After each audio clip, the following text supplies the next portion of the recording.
what is up, guys? Brian here, and this is my WWE SmackDown Live review for last night's episode of SmackDown Live. Before I get into that, a couple of news bits coming out of today. Today is Wednesday, July 19th, I believe it is. Yeah, July 19th. A couple of news bits before I get into my SmackDown Live review for last night's episode. Apparently, Shane McMahon was involved in a helicopter crash. Nothing really serious. No one was injured. Apparently, the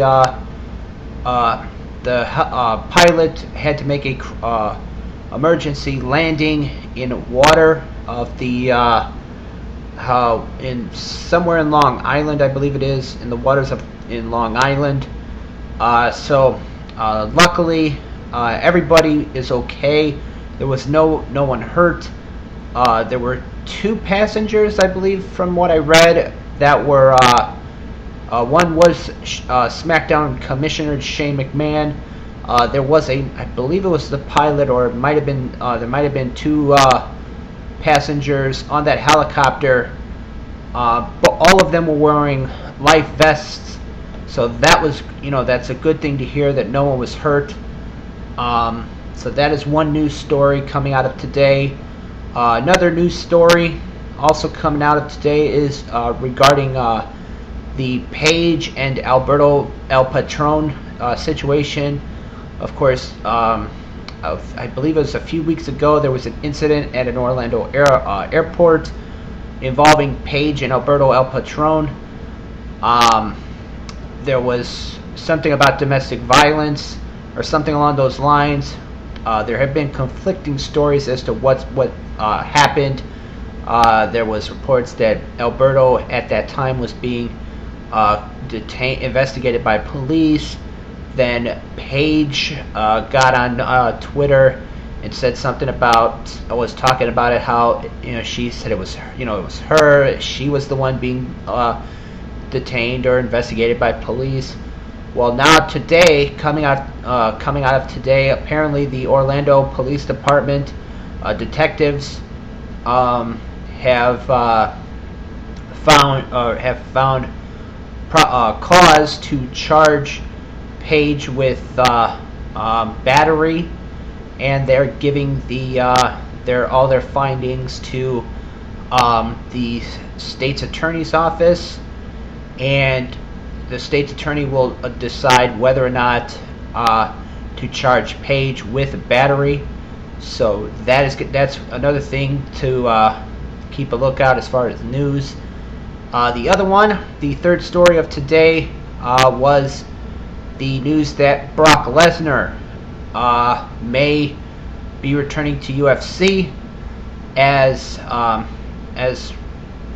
quick as soon as November 4th.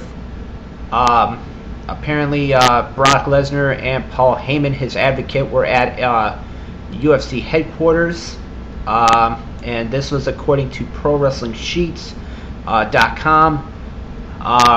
That they were at the UFC headquarters, and they had meetings with UFC officials, possibly discussing Lesnar fighting on November 4th at Madison Square Garden is when their UFC's next event will take place. So that'll be interesting. If you remember, Brock Lesnar was suspended for 1 year after he failed the drug testing for UFC 200. He was still able to compete, but then it came out that he failed the test. He was suspended for 1 year, and he's eligible to compete again, but he's doing all the he's got to be put back into the testing policies again for UFC. So it's going to be interesting to see what happens with that, whether or not Brock Lesnar is going to be returning to fight for UFC one more time.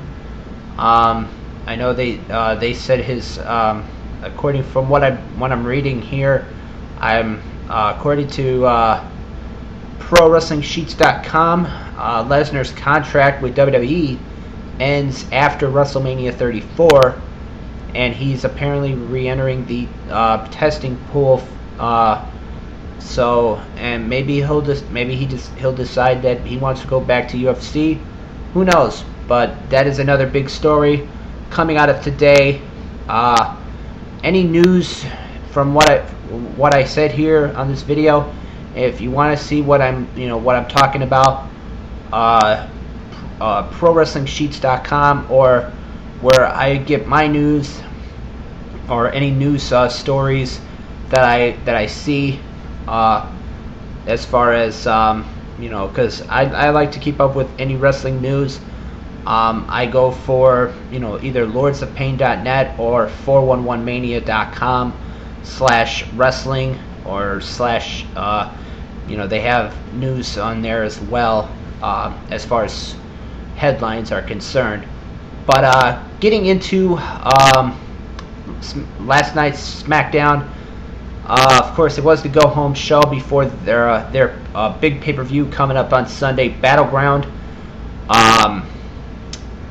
Like I said, it was the go-home show. Last night we started off with WWE Champion Jinder Mahal. Of course, he promised last week that he was going to bring the Punjabi prison to SmackDown this week. The ring was surrounded by the Punjabi prison. Of course, Sunday, in a Punjabi prison match, it will be Jinder Mahal defending against the WWE Championship against Randy Orton at Battleground. Basically, it was the same old promo that we've heard from Jinder Mahal, talking about Randy Orton, talking about America, blah blah blah. Randy Orton came out, basically told Jinder Mahal that this Sunday he's going to beat him up, he's going to take back the WWE title. It's the same song and dance we've heard over the since this feud has started with these two. So that was pretty much it for that. We had the opening match was involving two teams that'll be competing this Sunday. It was Jimmy Uso, one half of the SmackDown Tag Team Champions, taking on the New Day's Kofi Kingston. This was actually a pretty good matchup to open SmackDown. Jimmy Uso scored the win, pinning Kofi Kingston 1, 2, 3 in the middle of the ring, building momentum for him and his brother ahead of their tag team title defense against the New Day at Battleground, in what I think is probably going to be a great tag team title match, just like their last match was at Money in the Bank. And I'll get into my thoughts and predictions for that match either tomorrow or Friday with my Battleground predictions. They did an interview with Chad Gable, who, of course, if you remember Monday night, Jason Jordan, Chad Gable's tag team partner, was revealed as the biological son of Kurt Angle. So Jason Jordan is now a part of Raw. They did an interview last night with Chad Gable. And they asked him about that. He basically said it's the same thing he put on Twitter. Wait, what? Basically, he just gave his thoughts on it. And he said he supports Jason Jordan, just like Jason Jordan supported him when he was challenging Kevin Owens and facing AJ Styles in his singles matches. He then promised there was some big changes coming, and we'd have to wait and see what those are. So hopefully a push coming for Chad Gable, for him and Jason Jordan. Jordan's on Raw now. Gable is going to have a chance to have a singles push on SmackDown, so hopefully big things come for both of these guys in the future. We had the debut on SmackDown last night of Mike Kanellis. He of course was with his wife Maria. He took on Sami Zayn in a match that had been. I thought that they would have saved it for the pay-per-view, but apparently they decided to make it for last night's SmackDown. It was a pretty good match.